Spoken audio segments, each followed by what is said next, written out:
তাহলে দেখো আমরা রিজিড বডির মেকানিক্স শুরু করার আগে বা শুরু করার সাথে সাথেই আমরা মূলত রিজিড বডির কাইনেমেটিক্স এবং কাইনেটিক্স পোর্শনের উপরে স্টাডি করেছি বা প্রবলেম সলভ করেছি।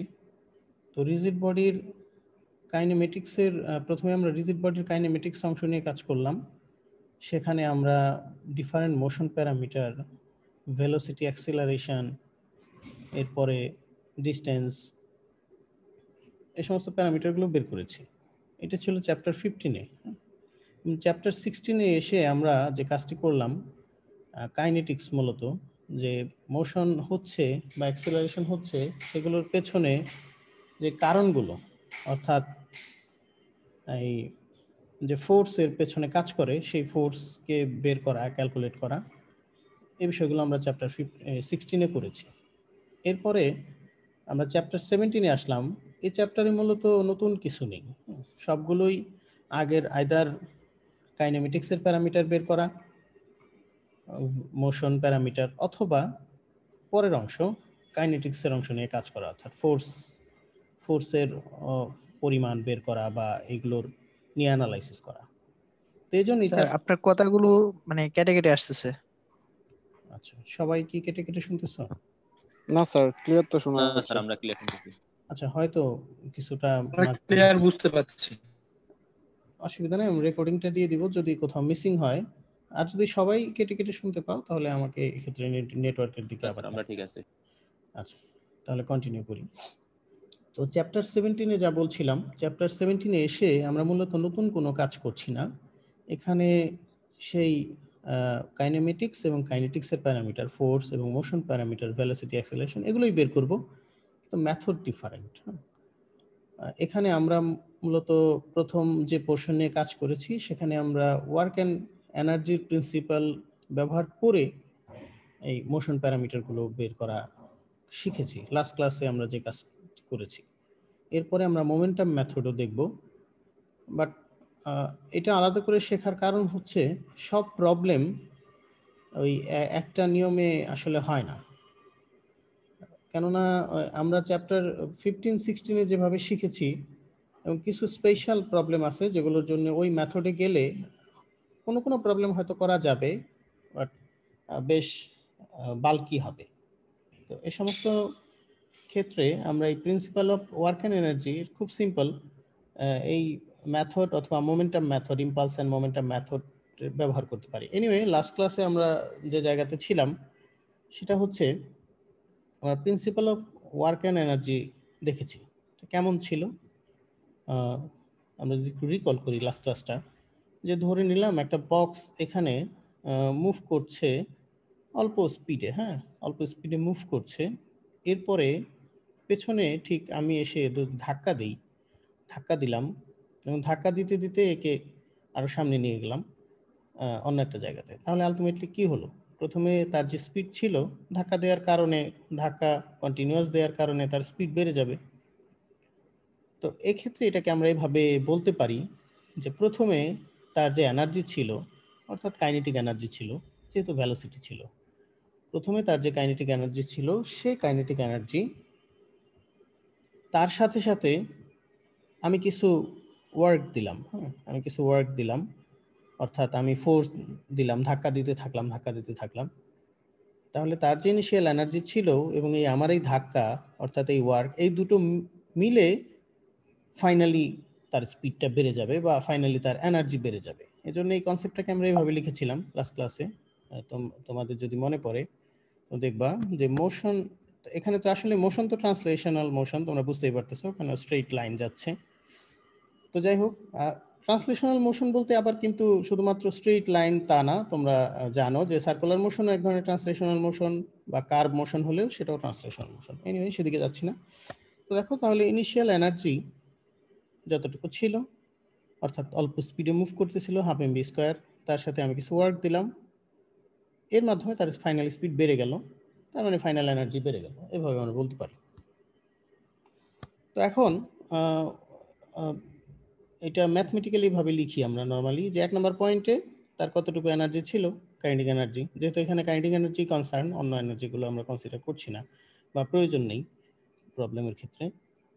এরপরে আমি যতটুকু ওয়ার্ক দিলাম এটাকে আমরা ইউ দিয়ে ইন্ডিকেট করতেছি এবং ওয়ার্ক পুরো জায়গা জুড়ে, হ্যাঁ তোমরা জানো ওয়ার্ক হচ্ছে ফোর্স ইন্টু ডিস্টেন্স। তাহলে 1 থেকে 2 দেখালাম এবং এর সাথে ফাইনালি আমরা পেলাম তার ফাইনাল এনার্জি। বা তো এই ক্ষেত্রে ফাইনাল এনার্জি বা কাইনেটিক এনার্জি যাই বলো, তো এগুলো যদি কাইনেটিক এনার্জি বের করতে চাই তাহলে সেটাকে আমরা কিভাবে বের করতে পারি, হাফ mv স্কয়ার। হ্যাঁ, প্রথম অবস্থায় mv1 স্কয়ার আর দ্বিতীয় অবস্থায় mv2 স্কয়ার। এবং ওয়ার্কের ক্ষেত্রে আমরা দেখেছিলাম ওয়ার্কটা কেমন ছিল, যে ওয়ার্ক হচ্ছে ফোর্স ইন্টু ডিস্টেন্স, যতটুকু ফোর্স দেয়া হলো তার সাথে সরণ যতটুকু হলো, তাই না, মুভমেন্ট অর্থাৎ ডিসপ্লেসমেন্ট যতটুকু হলো। তাহলে এই ছিল principle of work and energy. যদি ট্রান্সলেশনাল মোশন হয় আইদার সেটা স্ট্রেট লাইন হতে পারে অথবা কার্ভ হতে পারে অথবা সার্কুলার মোশন হতে পারে। কিন্তু তোমরা জানো রিজিড বডির ক্ষেত্রে রোটেশন একটা ব্যাপার। রোটেশন কিন্তু কোনো ট্রান্সলেশনাল মোশন না, এটা ডিফারেন্ট একটা মোশন। ট্রান্সলেশনাল মোশনের ক্ষেত্রে সার্কুলার এক ধরনের ট্রান্সলেশনাল মোশন, কিন্তু রোটেশন কিন্তু সার্কুলার মোশন না। এই বিষয়টা আমরা সেই প্রথম থেকেই বলে আসছি এবং তোমরা মোটামুটি বোধহয় এগুলো বুঝেও গিয়েছো। হ্যাঁ, তো এখানে একটা ডিস্কের মতো দেখা যাচ্ছে। এই ডিস্কের যদি আমরা রোটেশন মানেই হচ্ছে তার সেন্টার, হ্যাঁ সেন্টারে যদি সে রোটেট করতে পারে, অন্য পয়েন্টেও রোটেট করতে পারে, বাট সেক্ষেত্রে আমরা জানি যে সেক্ষেত্রে ট্রান্সলেশনাল মোশনও থাকে। এনিওয়ে সেটা পরে বলতেছি। আগে এই রোটেশন একটা ডিস্ক আগে থেকেই রোটেট করতেছিল, আগে থেকেই রোটেট করছে, অল্প স্পিডে। এরপরে আমি একে আরেকটু ঘুরিয়ে দিলাম হাত দিয়ে, হ্যাঁ হাত ব্যবহার করে বা যেভাবে হোক আরেকটু বেশি ঘুরিয়ে দিলাম, তাহলে আলটিমেটলি কি হবে, আগে তার যে স্পিড ছিল এই ঘোরানোর কারণে তার স্পিড আবার বেড়ে যাবে। তার মানে আমি এখানেও কিছু কাজ করেছি, সেই কাজটা হচ্ছে ডাইরেক্ট ফোর্স ওভাবে না, কিন্তু কাপল ব্যবহার করে, অর্থাৎ মোমেন্ট দিয়েছি আমি। হ্যাঁ, হাত দিয়ে ঘোরানো মানে মোমেন্ট দেয়া, এদিকে ফোর্স দিয়েছি এবং এদিকে ফোর্স দিয়েছি, এই তো মোমেন্ট। তো যাই হোক, এক্ষেত্রে আমরা তাহলে কিভাবে বলতে পারি, আগের কথাই বলতে পারি, যে ক্ষেত্রে মোশন তো রোটেশন ফাইন, তাহলে ইনিশিয়াল এনার্জি তার সাথে আমি যতটুকু ওয়ার্ক দিলাম অর্থাৎ মোমেন্ট ব্যবহার করে যতটুকু ওয়ার্ক দিলাম সেই ওয়ার্ক এটা হবে ফাইনাল এনার্জির সমান, অর্থাৎ ফাইনালি তার স্পিড বেড়ে যাবে।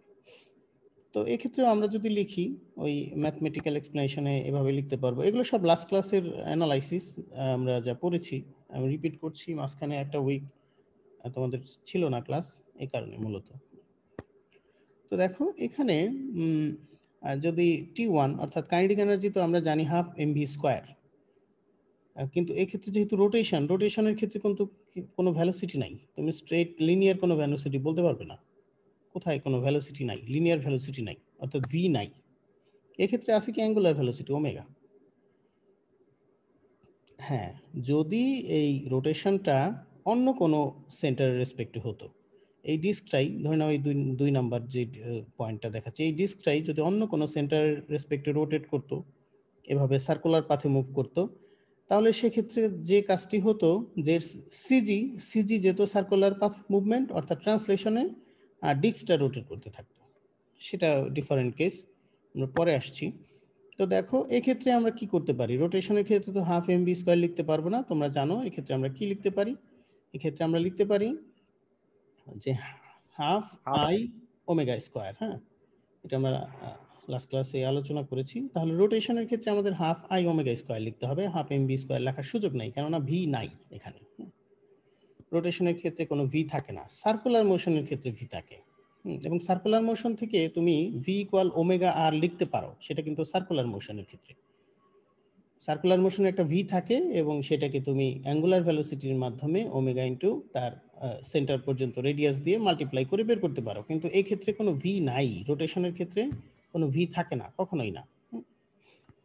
আচ্ছা, তাহলে পিওর যদি রোটেশন হয়, যেটা তার সিজির রেসপেক্টে মুভ করে, মাস সেন্টার রেসপেক্টে রোটেট করে, তাহলে এই সমস্ত ক্ষেত্রে কিন্তু আমরা হাফ আই ওমেগা স্কয়ার লিখে থাকি। তাহলে হাফ আই ওমেগা স্কয়ার 1 এর জন্য, এভাবে 2 এর জন্য, এবং ফাইনালি এখানে ওয়ার্কের ক্ষেত্রে কি করব আমরা, এবং আমরা দেখেছি এখানে ওয়ার্কের ক্ষেত্রে আমাদের যে কাজটি করতে হয় ওয়ার্কের ক্ষেত্রে আগে তো ওয়ার্ক এফ ইন্টু ডি লিখতাম, হ্যাঁ, ফোর্স ইন্টু ডিস্টেন্স, কিন্তু রোটেশনের ক্ষেত্রে ওয়ার্ক কিভাবে লিখতে হয় তোমরা জানো, এটাকে লিখতে হয় যে মোমেন্ট দিলাম তার সাথে যতটুকু অ্যাঙ্গেল ঘুরে গেল সেই অ্যাঙ্গেলের পরিমাণ এম ইন্টু থিটা, এবং এই অ্যাঙ্গেলের পরিমাণ হবে রেডিয়ানে, তোমরা জানো। তো এই ছিল লাস্ট ক্লাসের এই principle of work and energy রোটেশনের ক্ষেত্রে, এবং তার আগে দেখলাম ট্রান্সলেশনাল মোশনের ক্ষেত্রে, দুটার ক্ষেত্রেই প্রিন্সিপাল অফ ওয়ার্ক অ্যান্ড এনার্জির এক্সপ্লেনেশন।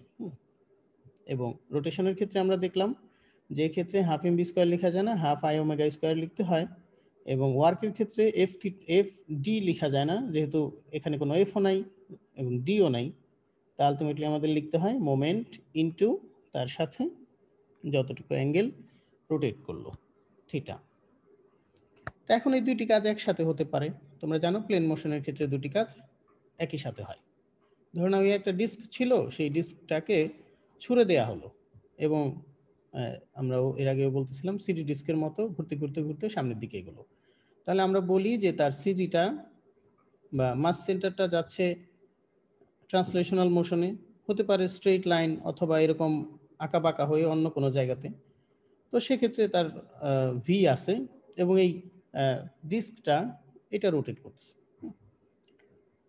তাহলে এক্ষেত্রে আমরা ওই একই কনসেপ্ট আমরা বলতে পারি যে এখানে অবশ্যই প্লেন মোশন হয়েছে, কেননা একই বডির ক্ষেত্রে ট্রান্সলেশনাল এবং রোটেশনাল দুটো মোশনই আছে, ট্রান্সলেশন এবং রোটেশন। তাহলে প্লেন মোশন এক্ষেত্রেও আমরা বলতে পারি ইনিশিয়াল এনার্জি যতটুকু ছিল তার সাথে আমি যে মোমেন্ট দিয়ে ঘুরিয়ে দিলাম যে ওয়ার্ক, এটা ইয়ে হবে, দুটো মিলিয়ে হবে ফাইনাল এনার্জি। তো এক্ষেত্রে ইনিশিয়াল এনার্জি যদি কাইনেটিক এনার্জি T1 বলি, তাহলে T1 বলতে এখানে তোমরা দেখতেই পাচ্ছ একই সাথে ট্রান্সলেশনাল মোশন এবং রোটেশনাল মোশন, দুই ধরনের মোশনই আছে। তো এই ক্ষেত্রে T1 লিখলে আমাদের half M B square plus ওই অংশটা লিখতে হবে। এটা ছিল কথা। T2 এর ক্ষেত্রে এভাবে লিখবো। আর যেহেতু এখানে শুধু মোমেন্ট দিয়েছি, তো মোমেন্ট এম থিটা, হ্যাঁ, মোমেন্টের জন্য শুধুমাত্র এম থিটা ওয়ার্কের পোর্শনে আসবে। যদি মোমেন্টের সাথে অন্য কোনো ফোর্স থাকতো সেক্ষেত্রে সেটাও আমাদের ইনক্লুড করা লাগতো। তো দেখো এরা একটু এখানে আমি একটু বলে নিই, সেটা হচ্ছে এই একটা বক্স, হ্যাঁ, এরকম একটা বক্স এখানে আছে। তো এই বক্সের সিজি হচ্ছে এরকম একটা জায়গাতে, বা মাস সেন্টার হচ্ছে এরকম সেন্টার, তো এই পয়েন্টে। তো এখন যদি এই বক্সটাকে যদি রোটেট করে, রোটেট করার মানেই হচ্ছে সে তার সিজিতে ঘুরতে থাকবে, তাই না, এরকম করে ঘুরতে থাকবে এই সিজিকে বেস করে। এখন যদি এই কাজ না হয়ে এই বক্সটা তো এখানে থাকলো, এই বক্সটা, তাহলে এই ক্ষেত্রে এই যে এই প্রথম যে ফিগারটা, এটা 1 যদি বলি, তাহলে এই ক্ষেত্রে একে যদি তুমি কাইনেটিক এনার্জি বের করতে বলো, তাহলে কাইনেটিক এনার্জি হবে আই ওমেগা স্কোয়ার, তাই না, এরকম হবে I omega square, I omega square না, নাকি হাফ থাকবে? জি স্যার, হাফ থাকবে। আচ্ছা, তাহলে হাফ আই ওমেগা স্কোয়ার। ওকে, এখন এই বক্সটাই যদি অন্য কোনো সেন্টারের রেসপেক্টে মুভ করে, এই একটা অ্যানাদার সেন্টার, তাহলে এই বক্সটার আলটিমেটলি আমরা বারবার এই বিষয়গুলো দেখেছি যে বক্সটা আলটিমেটলি এই সেন্টারের রেসপেক্টে তার মুভমেন্ট হবে সার্কুলার মোশন, মানে ট্রান্সলেশনাল মোশন বলতে পারো।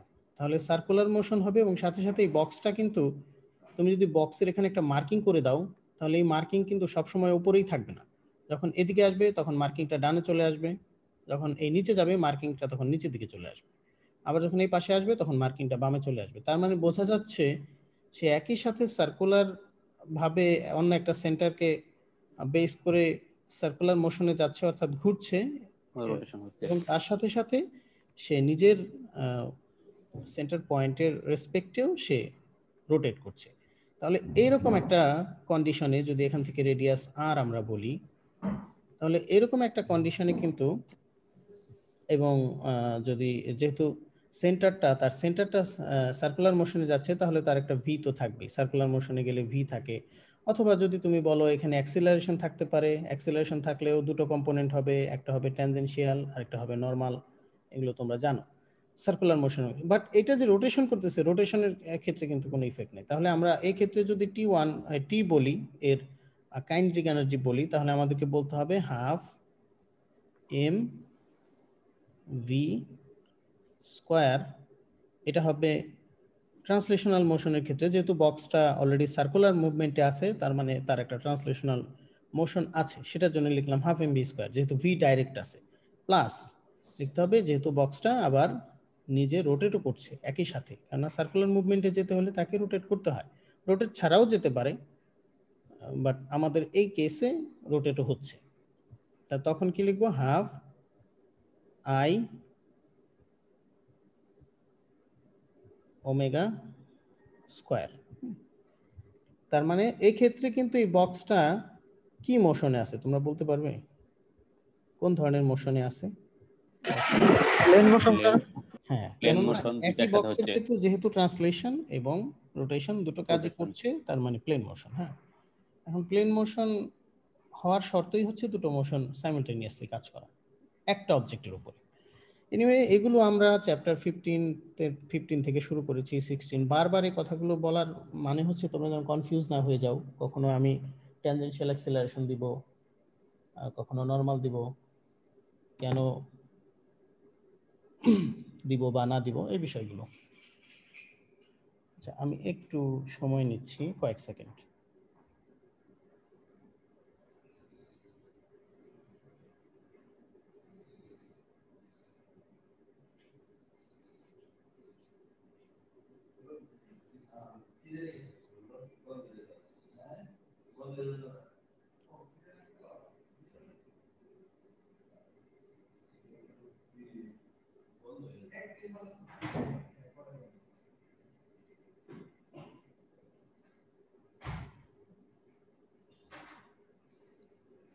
আচ্ছা, যেখানে ছিলাম, তাহলে আমরা যদি আমাদের আগের পোর্শনে চলে যাই, এটা ছিল প্লেন মোশনের ক্ষেত্রে যা আমরা বললাম। এরপরে আমরা দেখেছি যে না, একই ক্ষেত্রে এরকম দুটো অবজেক্ট যদি থাকে, দুটো বা পাঁচটা সাতটা যেরকমই থাকুক, এখানে এই যে ডিস্কের সাথে এই ইট, ধরে নাও একটা ইট বা এরকম ব্লক বেঁধে দেয়া আছে, তাহলে একটার মোশনের সাথে আরেকটার মোশন রিলেটেড। তার মানে এই ডিস্ক যদি ঘুরে, তাহলে সাথে সাথে এই ব্লকটিও নিচে নামবে। নিচে ওঠানামা করবে। তাহলে যেহেতু এদের মোশন একটা আরেকটার সাথে ডিপেন্ডেন্ট, তো এক্ষেত্রে আমরা যে যে কাজটি চিন্তা করতে পারি সেটা হচ্ছে, তাহলে ডিস্ককে আমরা আলাদা বলতে পারি যে ডিস্কটা যেহেতু রোটেট করতেছে, তাহলে ডিস্কটা এন্টায়ারলি রোটেশন, এবং এই ব্লকটা যেহেতু উপর নিচে আপ ডাউন করবে, তাহলে ব্লকটার ক্ষেত্রে হচ্ছে ট্রান্সলেশন। তাহলে মোশনের ক্ষেত্রে আমরা বলতে পারি ট্রান্সলেশন এবং রোটেশন, বাট এটা কিন্তু একটা অবজেক্টের ট্রান্সলেশন রোটেশন হচ্ছে না, একটা ইন্টায়ার অবজেক্টের ক্ষেত্রে আলাদা আলাদা দুটো অবজেক্ট। এই সমস্ত কেসে আমরা বলি যে সিস্টেম অফ রিজিড বডিজ, তার মানে একাধিক রিজিড বডি আছে যাদের মোশন একটা আরেকটার সাথে রিলেটেড, একটার মোশন চেঞ্জ হলে অন্যটা চেঞ্জ হয়। তো এরকম ক্ষেত্রে এই সিস্টেম অফ রিজিড বডির ক্ষেত্রেও আলাদা আলাদা থাকতে পারে, যেমন এইটা রোটেশনে আছে, এটা ট্রান্সলেশনে আছে। তো এই সিস্টেম অফ রিজিড বডিজ কিন্তু কোনো প্লেন মোশন না, গতবারও তোমাদের বলেছি লাস্ট ক্লাসে।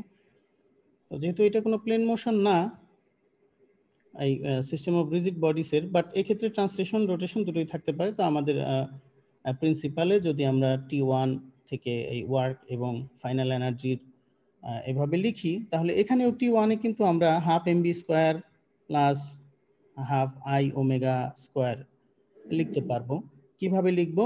যে বক্সের জন্য লিখবো, বা এই ব্লকটি বা ইটটি যেটি বেঁধে দেওয়া আছে সেটার জন্য লিখবো হাফ এম বি স্কোয়ার, যেহেতু ট্রান্সলেশনে আছে, এবং এই ডিস্কটির জন্য লিখবো half I omega square. But এটার সাথে কনফিউজ করা যাবে না যে এটা কিন্তু প্লেন মোশন না, তাই না? তোমরা বুঝতেই পারতেছো যেটা প্লেন মোশন না, দুটো বডি আলাদা আলাদা আছে, তাদেরকে আলাদা আলাদা আমরা লিখেছি যে half M B square half I omega square. তো যাই হোক, এইটাই ছিল আমাদের মোটামুটি অ্যানালাইসিস। এরপরে T2 হলেও আমরা এভাবে লিখতে পারি, এবং ওয়ার্কের ক্ষেত্রে তোমরা জানো এখানে দুটো কাজই হয়েছে। রোটেশনের ক্ষেত্রে মোমেন্ট দিয়েছি আমরা, এবং এই ব্লকের ক্ষেত্রেও কিছু ওয়ার্ক হয়েছে, এই জন্য ওয়ার্কের ক্ষেত্রে WD লিখেছিলাম। ব্লকের জন্য কিছু ওয়ার্ক হলো এবং এর সাথে রোটেশনের জন্য যে মোমেন্ট দিয়েছিলাম সেই মোমেন্টের জন্য ওয়ার্ক হলো, দুটো ওয়ার্ক চলে এসেছে। এরপরে আমরা যে কাজ করেছিলাম এই ধরনের system of rigid body related দুটো প্রবলেম আমরা দেখেছি। এই ছিল আমাদের লাস্ট ক্লাসের কাজ। দুটো প্রবলেম আমরা দেখেছিলাম সিস্টেম অফ রিজিড বডিজের। এই নিয়ে আমাদের লাস্ট ক্লাস শেষ হয়েছিল। আশা করি তোমরা বুঝতে পেরেছিলে। তো আজ আমরা যে কাজটি করব,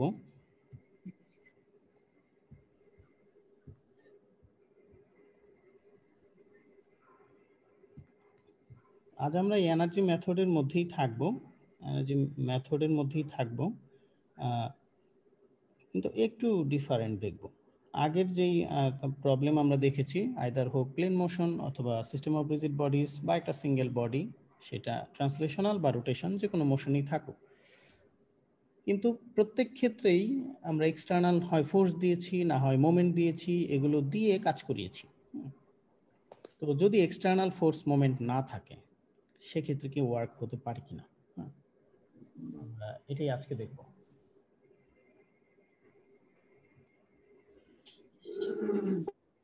তাহলে দেখো, ধরে নাও এরকম একটা ইনক্লাইন্ড একটা রোডের মতো, এখানে উপরে একটা বল ছিল, ফুটবল হতে পারে। তো স্পেয়ার বা ফুটবল এরকম ছিল, সেটা যদি আমি এই অবস্থা থেকে ছেড়ে দিই তাহলে কি হবে? ছেড়ে দিলে নিচে চলে আসবে, রাইট? জি স্যার। না কি বলো? জি স্যার। তাহলে এক্ষেত্রে কিন্তু আমি কোনো ফোর্স দেই নাই, তাই না? কোনো ফোর্স দিয়েছি? তোমরা বলতে পারো কেন এটা উপর থেকে নিচে চলে আসলো ইনক্লাইন্ড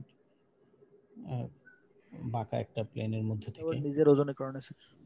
আচ্ছা, তার মানে এখানে হয়তো আমি ডিরেক্টলি ফোর্স দেই নাই, এ কথা ঠিক, কিন্তু গ্র্যাভিটি তাকে অ্যাট্রাক্ট করতেছে এবং গ্র্যাভিটেশনাল ফোর্স তার মধ্যে আছে, তার কারণে সে আলটিমেটলি নিচে চলে এসেছে।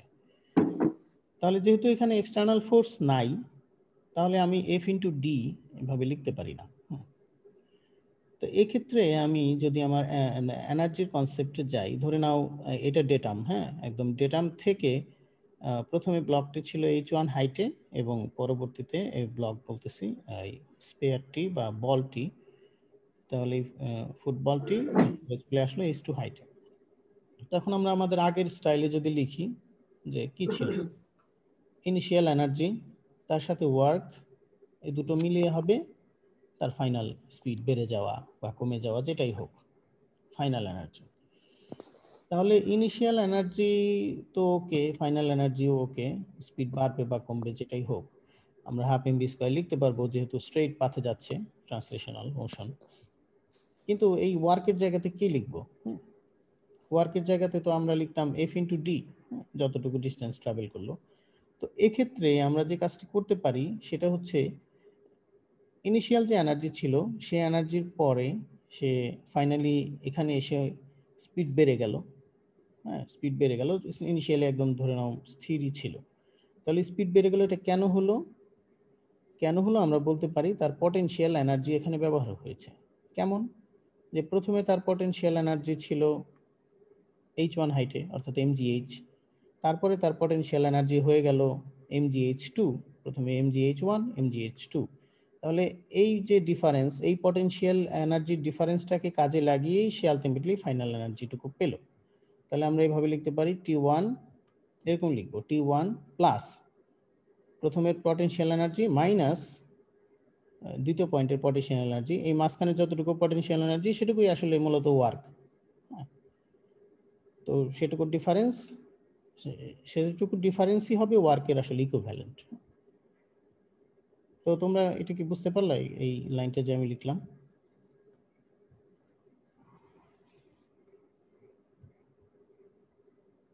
তোমরা কি শুনতে পাচ্ছ আমাকে? এখানে একটা স্যার কাজ দেওয়া হয়নি। বুঝতে পারিনি, আবার বলতে হবে, একজন বলো। স্যার এখানে তো এখন এক্সটার্নাল কাজ দেওয়া হয়নি, মানে স্যার এটা তো আর কি স্যার ওর এনার্জির কারণেই স্যার হয়েছে এটা। এনার্জির কারণে হয়েছে, এক্সটার্নাল কোনো কাজ নেই। তার মানে আমরা এখানে ওয়ার্কের কথা না রাখলেও পারি, কারণ এক্সটার্নাল ওয়ার্ক যেহেতু নাই। তো আমরা এইভাবে লিখতে পারি যে প্রথমে কিছু এনার্জি ছিল, এরপরে পটেনশিয়াল এনার্জি কিছু এর মধ্যে দিলাম, দেওয়ার পরে তার ফাইনাল কাইনেটিক এনার্জি বেড়ে গেল। প্রথমে কাইনেটিক এনার্জি অল্প ছিল, কিছু পটেনশিয়াল এনার্জি দিলাম কতটুকু, ডিফারেন্সটাই তো ওই পরিমাণটাই তো আমরা দিয়ে থাকলাম, এবং ফাইনাল কাইনেটিক এনার্জি বেড়ে গেল। তা আরো খুব সিম্পল ভাবে বলি, সেটা হচ্ছে দুই পাশের অংশগুলো এইভাবে নিয়ে নাও।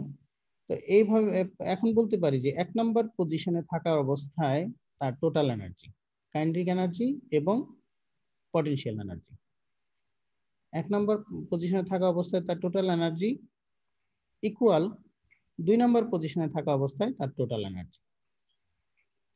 তাহলে 1 নম্বর থাকা অবস্থায় স্যার টোটাল এইটা এনার্জি স্যার ইকুয়াল হবে 2 নম্বর থাকা অবস্থায় টোটাল এনার্জি। স্যার এইটা স্যার মোটামুটি ক্লিয়ার কনসেপ্ট মোটামুটি স্যার। তাহলে এই তার মানে এনার্জি তো কনজার্ভড, তাই না? এক ফর্ম থেকে ডিফারেন্ট ফর্মে যায়, কিন্তু এগুলো ডিস্ট্রয় হয় স্যার না। তার মানে স্যার এক নম্বর পয়েন্টের জন্য স্যার এর মানে কাইনেটিক এনার্জিও ছিল আর আছে পটেনশিয়াল এনার্জিও ছিল আর ছিল 2 নম্বর পয়েন্টে এসে কাইনেটিক এনার্জি বাড়লো, পটেনশিয়াল এনার্জি কমলো, তাই তো? জি স্যার। আচ্ছা, জি স্যার। তাহলে এইভাবে তো বলা যেতে পারে। এবং এই পটেনশিয়াল এনার্জিকে তোমরা কিভাবে লেখো, এটা হচ্ছে mgh, তাই না? mgh যতটুকু হাইট ছিল সেটা দিয়ে পটেনশিয়াল এনার্জি আমরা লিখি। 1 নম্বর পয়েন্টের ক্ষেত্রে h1 হবে, 2 নম্বর পয়েন্টের ক্ষেত্রে h2 হবে। আচ্ছা, এটা তো একটা হলো যে এক্সটার্নাল ওয়ার্ক নাই, বাট পটেনশিয়াল এনার্জি যদি থাকে তাহলে আমরা ফর্মুলা এইভাবে লিখতে পারবো, T1 plus VG1 equal T2 plus VG2। হ্যাঁ, VG2 দিয়ে আমরা বোঝাচ্ছি পটেনশিয়াল এনার্জি। ওকে,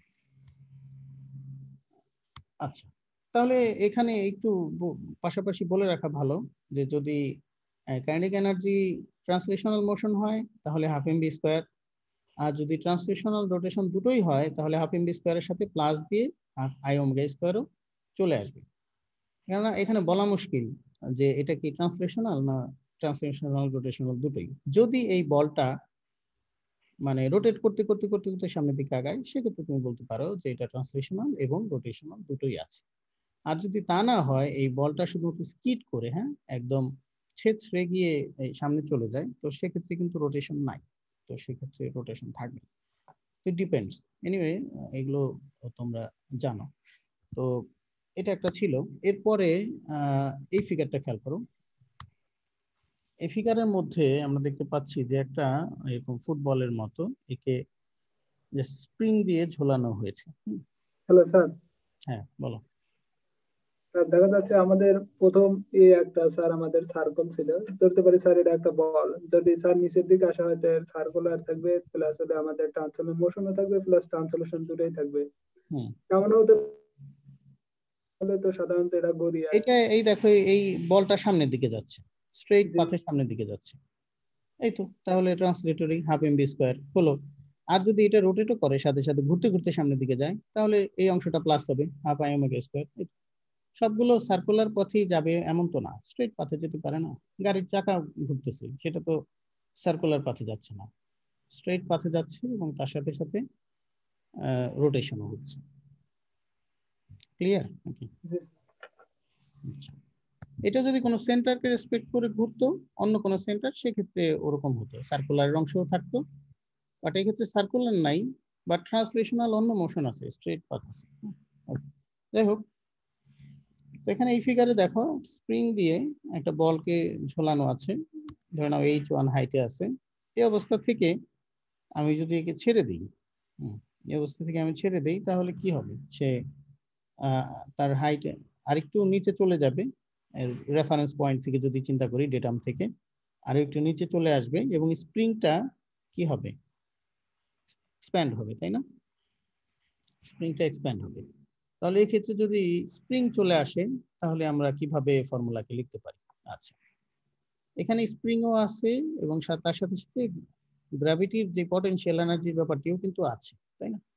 পটেনশিয়াল এনার্জির কারণেই মূলত এই ওয়েটের কারণেই নিচে চলে এসেছে।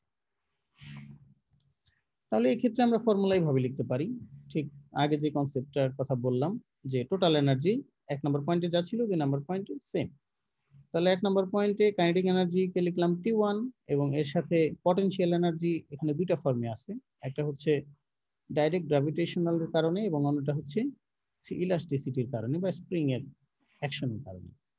তাহলে এইভাবে লিখলাম T1 VG1 VE1 T2 পরবর্তী পয়েন্টের জন্য T2 VG2 E2। তার মানে 2 নম্বর পয়েন্টেও টোটাল এনার্জি, কাইনেটিক এনার্জি এবং তার সাথে পটেনশিয়াল এনার্জি, দুইটা ফর্মুলা, পটেনশিয়াল এনার্জি। তো এখন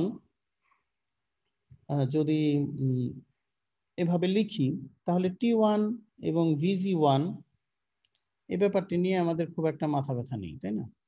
T1 VG1 আমরা জানি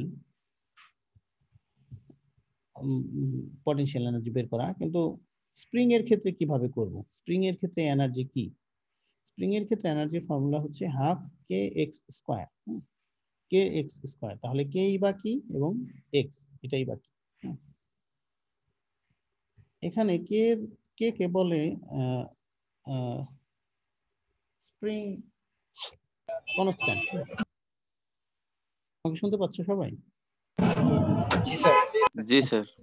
আচ্ছা, স্প্রিং কনস্ট্যান্টের ফিজিক্যাল মিনিংটা এমন যে ধরে নাও দুটো স্প্রিং, একটা খুব চিকন তার দিয়ে বানানো এবং অন্যটা একটু মোটা, এই তারের ডায়া বেশি।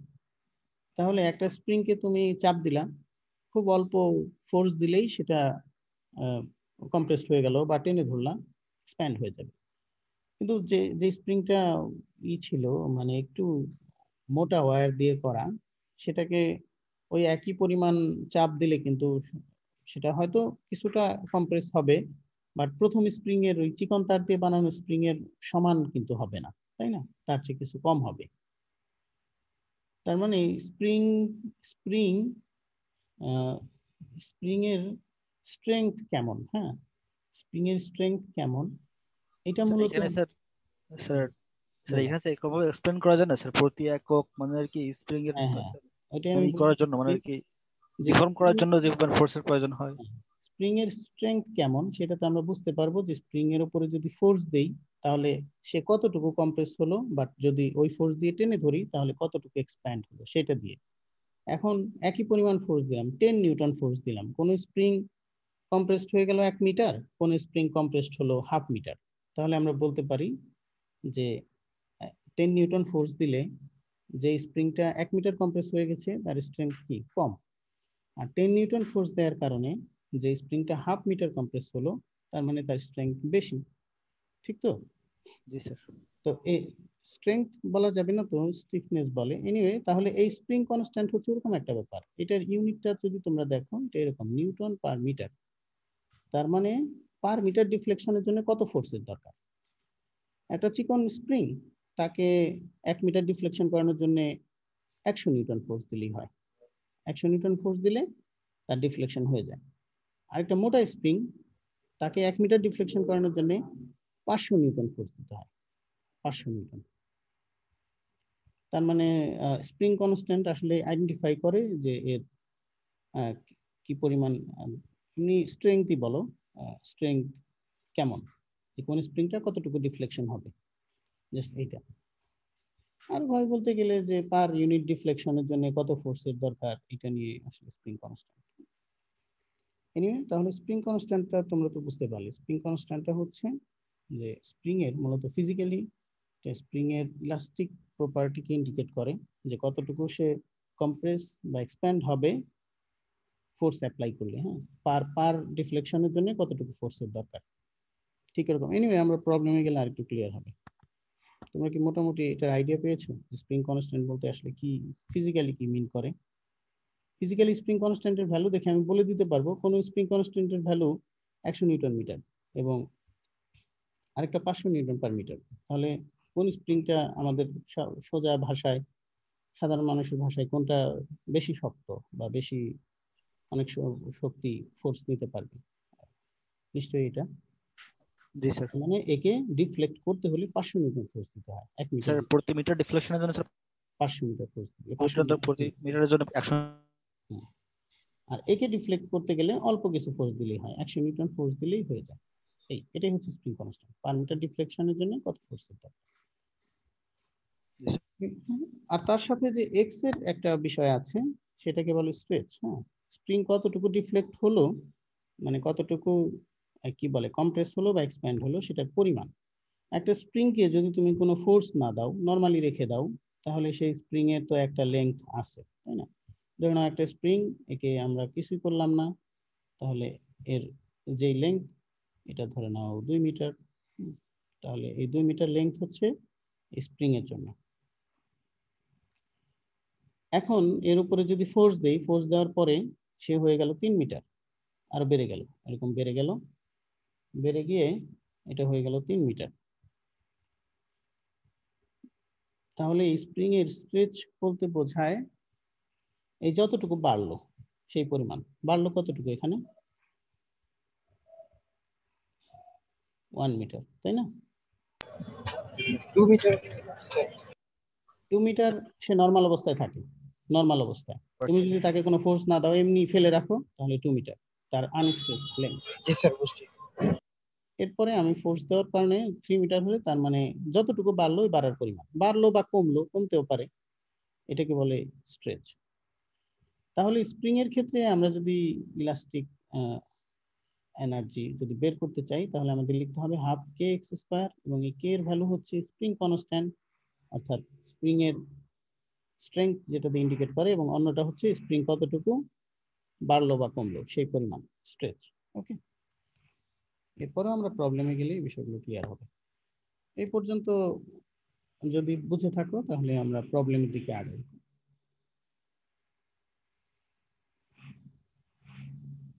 ঠিক আছে, আমি আগাবো।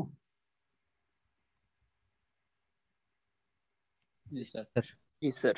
আচ্ছা, তাহলে দেখো এই 17.4 একটা স্যাম্পল প্রবলেম আমি এখানে বেছে নিয়েছি করার জন্য।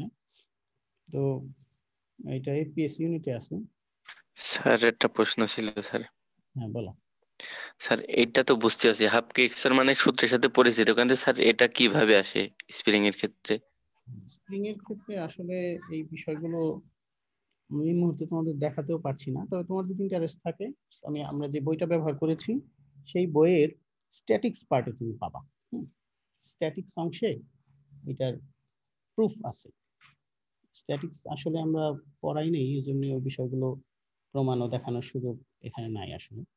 তুমি ওই স্ট্যাটিক্স পার্টে দেখবা প্রথম দিকে আছে স্প্রিং এর হাফ কে এক্স স্কয়ার কিভাবে আসে, সেটা করা আছে প্রুফ। তো আসলে আমার ক্লাসের জন্য এগুলো দেখানো খুবই বার্ডেন, বা তোমরা চাইলে দেখাতে পারবো, বাট সেটা আমার সিলেবাস শেষ হওয়ার পরে, আগে কোর্স শেষ করতে হবে। ঠিক আছে, যদি এমনি ইন্টারেস্ট থাকে সেখান থেকে স্যার একটা কথা বলি স্যার। হ্যাঁ বল। স্যার একটা ভিডিও কোন স্লাইডে কাইন্ডলি বিষয়টা একটু দেখেন স্যার। তো দেখো এখানে আমরা মূলত এই একটা প্রবলেম দেখতে চাচ্ছি, যে এটা স্যাম্পল প্রবলেম 17.4। যে এখানে বলা হচ্ছে যে একটা 30 পাউন্ডের স্লেন্ডার রড, এবং এটার লেংথ হচ্ছে 5 ফিটের মতো, is provided about a point, is pivoted about a point O that is 1 feet from the end B। তার মানে এই ফিগার থেকে কিছুটা বোঝা যাচ্ছে যে এটা ও পয়েন্টে পিভট করা, এবং এই পয়েন্টটা আসলে একদম কর্নার পয়েন্ট না, বা মাঝখানের কোনো পয়েন্ট না যেখানে মাস সেন্টার হয়, সেখানে না, আলাদা একটা পয়েন্টে পিভট করা, এবং তার আরেকটা প্রান্ত এখানে বলা হচ্ছে দা আদার এন্ড, হ্যাঁ, other end is pressed against a vertical spring with a constant of 1800 pound per inch। আচ্ছা সরি, আচ্ছা এখানে বলা হচ্ছে যে অন্য প্রান্ত এটা কোনো স্প্রিং এর উপরে বসানো আছে, এবং এই স্প্রিংটা প্রেস করা আছে, মানে কম্প্রেসড করা অবস্থায় বসানো আছে, এবং এই স্প্রিং এর কনস্ট্যান্ট হচ্ছে 1800 পাউন্ড পার ইঞ্চ। তার মানে এই স্প্রিং পার ইঞ্চ একে কম্প্রেস করতে গেলে 1800 পাউন্ড পরিমাণ ফোর্সের প্রয়োজন হয়।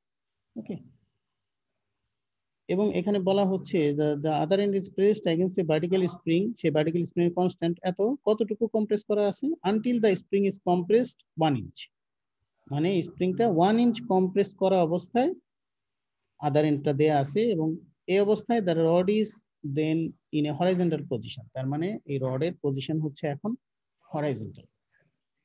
1 ইঞ্চ পরিমাণ কম্প্রেস করার পরে রডের পজিশন হচ্ছে হরাইজন্টাল।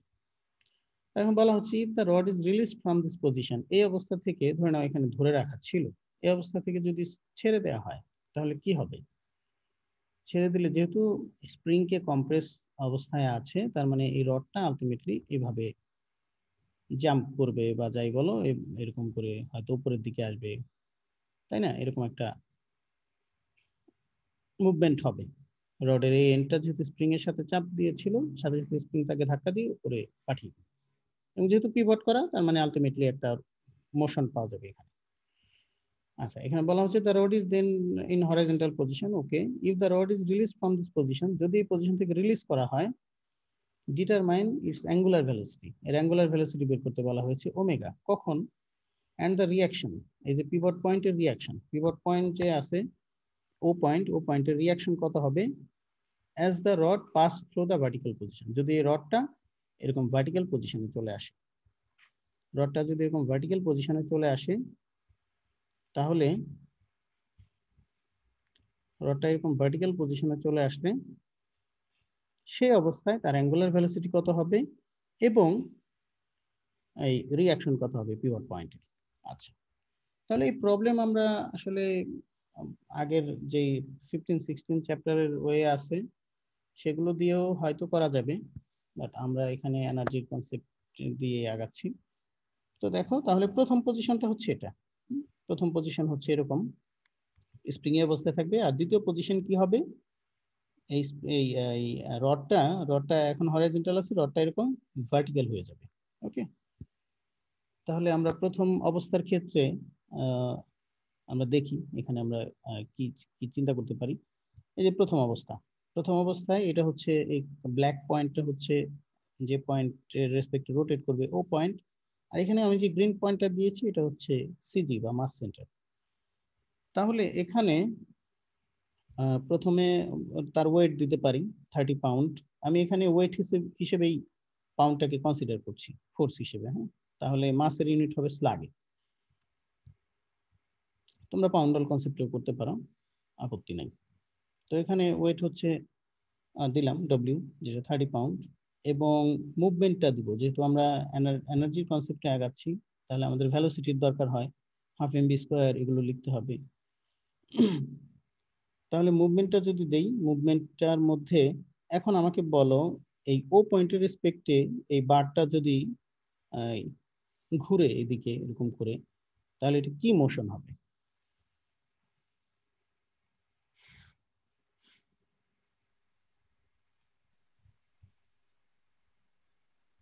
আমাকে শুনতে পাচ্ছ?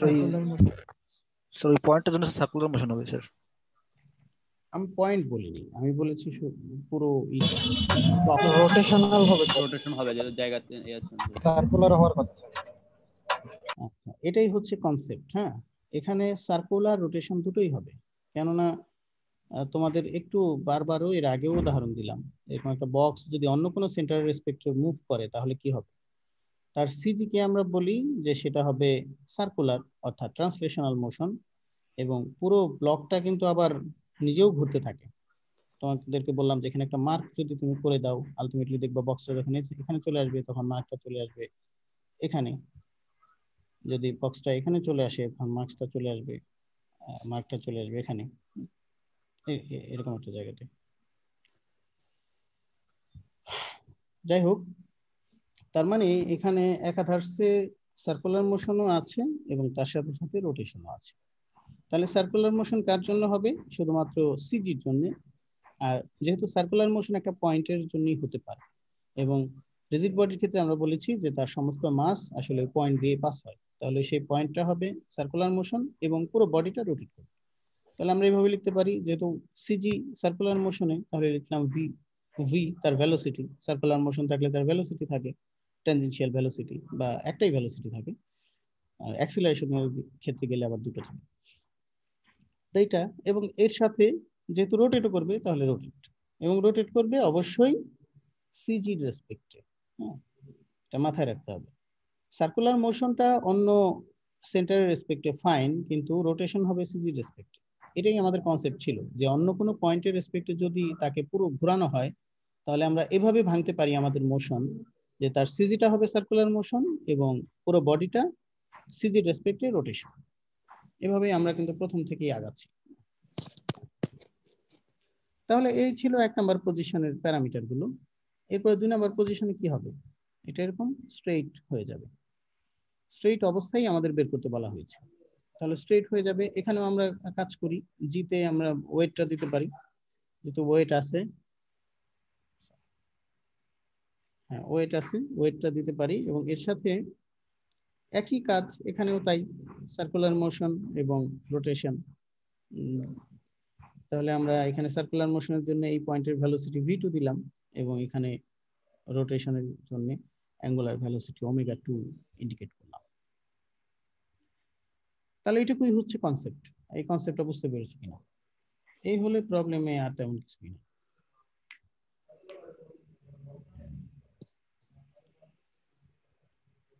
তুমি কি বুঝতে পেরেছো আমার কথাটা? নাকি না ধরতে স্যার পারছো না?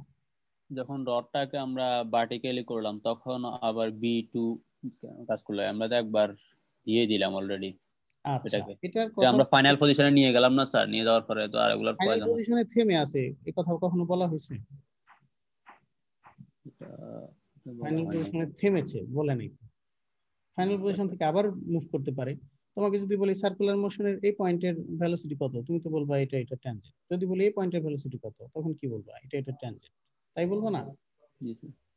যদি বলে দিত যে ফাইনাল পজিশনে গিয়ে একদমই থেমে গিয়েছে, সেক্ষেত্রে তুমি ইন্ডিকেশন না দিলে কোনো প্রবলেম ছিল না। আচ্ছা, এনিওয়ে, তাহলে এখন কি মোটামুটি বুঝতে পেরেছো? এগুলো নোটেশন দিয়েছি, এরপরেও কখন যদি রেস্ট অবস্থায় থাকে আমরা এগুলোকে 0 করে দিব, যদি ফাইনাল পজিশনে গিয়ে থেমে যায় তাহলে আমরা 0 করে দিব।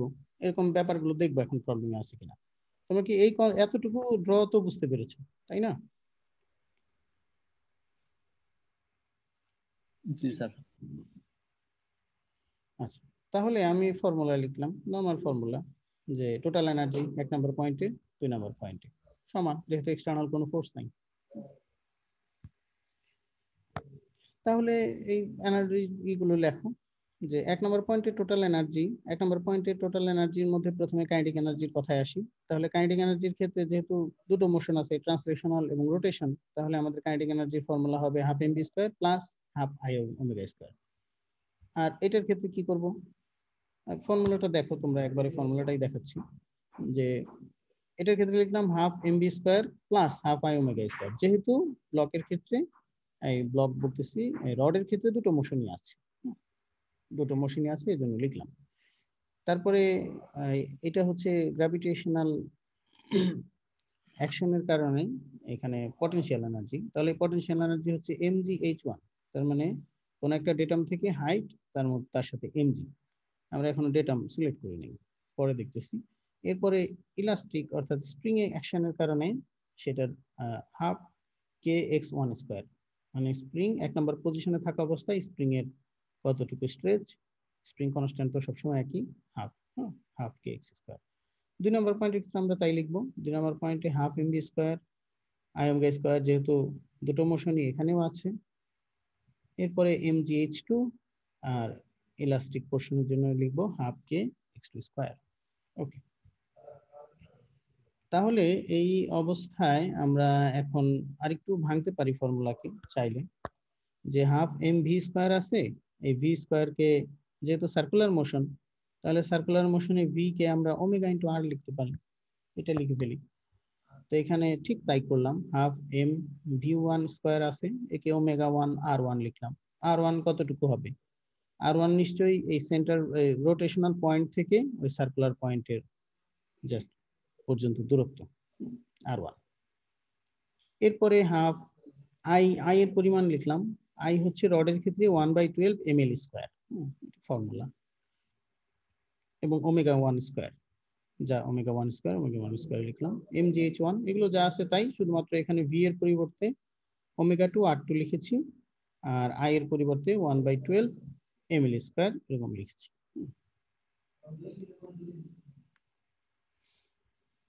তো এই তো আমাদের ফর্মুলা।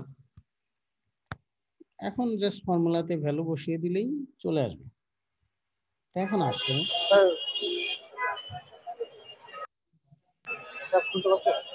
বলো, শুনতে পাচ্ছি।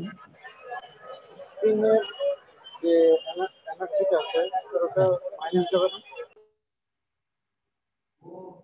মাইনাস ব্যবহার করব কি না? জি স্যার। মাইনাস কেন ব্যবহার করব? কম্প্রেস হয়েছে এজন্য।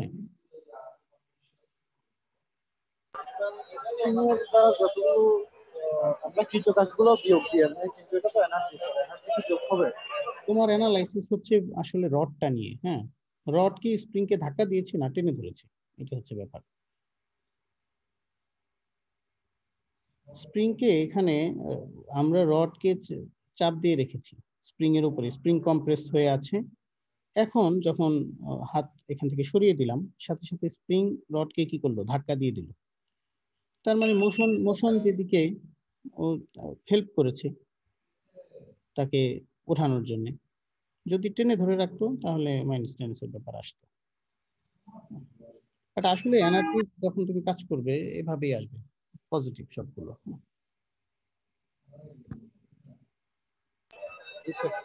মাইনাসের কাজগুলো আসলে কখন আসে তোমাদের একটু আসলে স্ট্যাটিক্স এর পোরশন নাই তো, তাহলে হতো এই এফ ইকুয়াল, তোমরা যেটা করো এফ ইকুয়াল কে এক্স লিখো, স্প্রিং এর ফোর্স।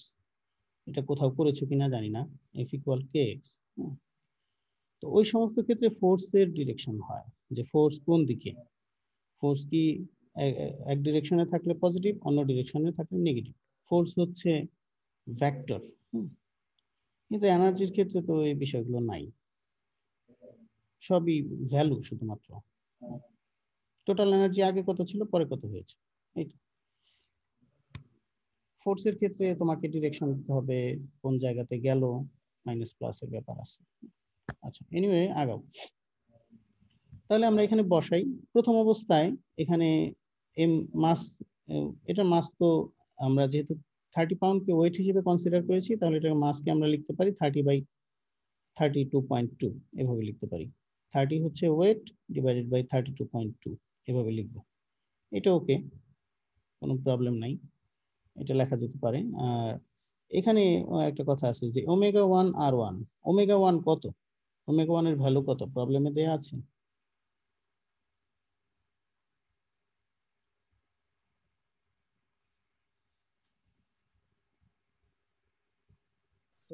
কথা তো বলা নাই sir. If the rod is released, omega বার করতে বলি স্যার এখানে। না, ওমেগা বের করতে বলা হয়েছে, কিন্তু ওমেগা কখন বের করতে বলা হয়েছে? ওমেগা বের করতে বলা হয়েছে যখন এই রডটা কি হবে, ভার্টিক্যাল পজিশনে যাবে, একদম স্ট্রেট ভার্টিক্যাল পজিশন হয়ে যাবে, তাই না? যে determine it's angular velocity omega, এবং রিঅ্যাকশন কখন, passes through the vertical position, যখন ভার্টিক্যাল পজিশনে যাবে ওই অবস্থায় ওমেগা। তার মানে ওমেগা 2 বের করতে বলা হচ্ছে, ওমেগা 1 না। কারণ ওমেগা 1 এর ভ্যালু এখানে কিন্তু বোঝা যায়। এখানে বলা হচ্ছে যে এভাবে রডটা স্প্রিং এর উপরে প্রেস করে ধরে রাখা হয়েছে, এরপরে রডটা রিলিজ করা হয়েছে। If the rod is released, তার মানে ওই অবস্থা থেকে রডটাকে রিলিজ করা হলো। তাহলে কত ছিল ওই অবস্থায়? রডটা কি আগে থেকেই ঘুরতেছিল নাকি রডটা থেমে ছিল এরপরে ছেড়ে দেয়া হলো? থেমে ছিল স্যার। থেমে থাকলে ওমেগা 1 এখানে নাই, এই অংশ বাদ। এটার সাথে ওমেগা 1 আছে, এই অংশ বাদ, কোনো দরকার নাই। এরপরে যে কাজটা, তাহলে ওমেগা ওমেগা 1 মানে আগে রিলিজড অবস্থায় এই অবস্থায় ছিল, এই কি বলে রেস্টে ছিল, মানে একদম থেমে ছিল, ধরে রাখা হয়েছিল। তো এই জন্য ওমেগা 1 থাকলো না, তাহলে এই দুইটা পোর্শনের কাজ করতে হবে না।